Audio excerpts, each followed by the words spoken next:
What's up, Summoners? Ubergiants Bro here, and I'm proud to bring you the first episode of Learn to Teamfight with Summoner School. Today we'll be doing an analysis of the big teamfights in TSM vs Vulcan's game from Day 1, Week 7 of the NA LCS Summer Split.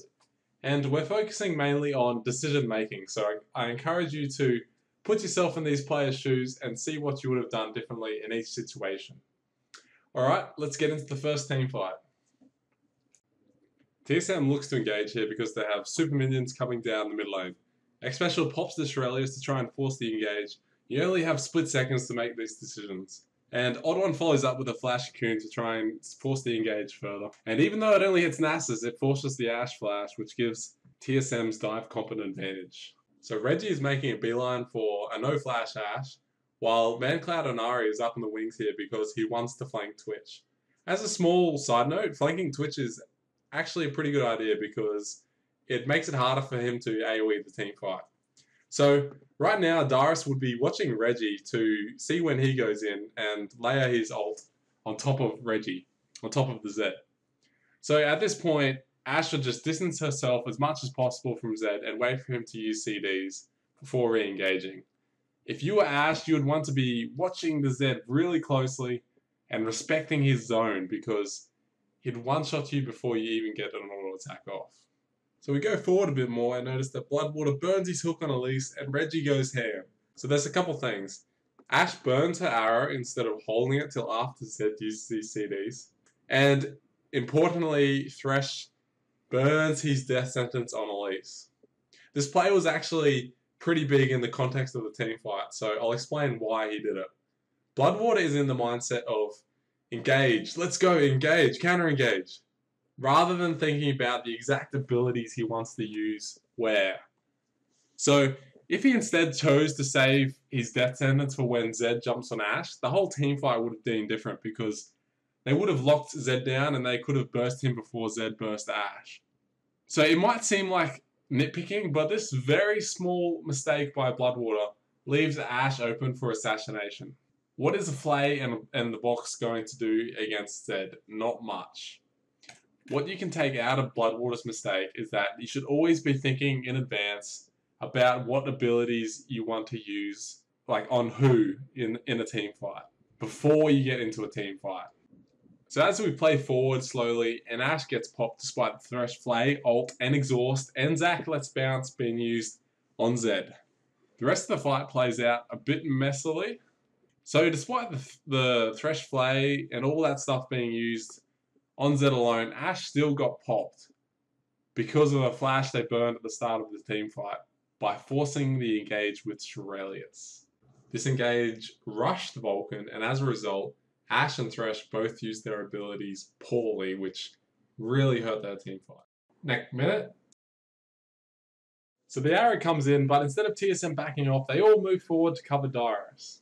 So the reason why TSM did this instead of backing off like a lot of lower level players would have done is to cover the guy who gets arrowed. This forces Vulcan to run past the other guys if they want to chain CC Rumble. Darius would be calm right now because he knows he is tanky and all he has to do is get his Rumble ult off. So Darius's mindset now is to look for the best opportunity to hit as many people as possible. So as we play forward a bit, Xmithy withers Zed and Bloodwater death sentence Zed. Xmithy wasted his wither on Zed because the attack and movement speed debuff doesn't really affect Zed here compared to say if he used it on Twitch instead. The reason he did that is because Zed is clearly still their #1 priority. But again, it's just another example of thinking about how you want to use your abilities before you get into a team fight. But hey, Bloodwater learned from his mistake and saved his death sentence for Zed. Good players learn from their mistakes.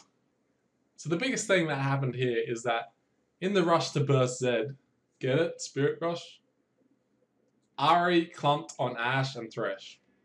Whenever you're playing a carry position, and especially against AoE champs, like Rumble, you always want to try and stay split from your other carry so that it's harder for you both to get hit by AoE. So as we play forward a bit, see that the Rumble ult chunks the carry so hard because Darius was ready.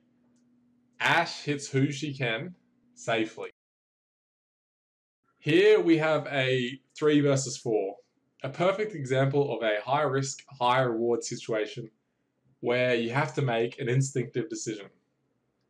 It's hard to make this sort of split-second decision, but the more you do it, the more confident you will become in yourself and the better decisions you make. Elise and Thresh choose to go in. So I'll just talk a bit more before recapping. These dynamic team fight decisions are, I think, the most stressful but rewarding decisions in LoL. Really a game of decision making. You feel terrible when you stuff the decisions up, but you also feel great when you make the right one. Nobody makes perfect decisions all the time, but the more you put yourself in that situation, the better you get at it. It's like most skills in LoL that you can learn about in Summoner School, but there are sometimes blocks in the way that stop you from learning and you don't even realize they're there. This is one of the things Summoner School can help you recognize. And if you're interested in checking out Summoner School, check out the link in the description. Well, that's it for the first Team Fighting Dynamics episode. I hope you learned something and enjoyed it. And if you did and you want to see more of these, make sure to let me know with a like or a comment and share it with a mate who might find it useful too. Thanks for watching and all the best in solo queue.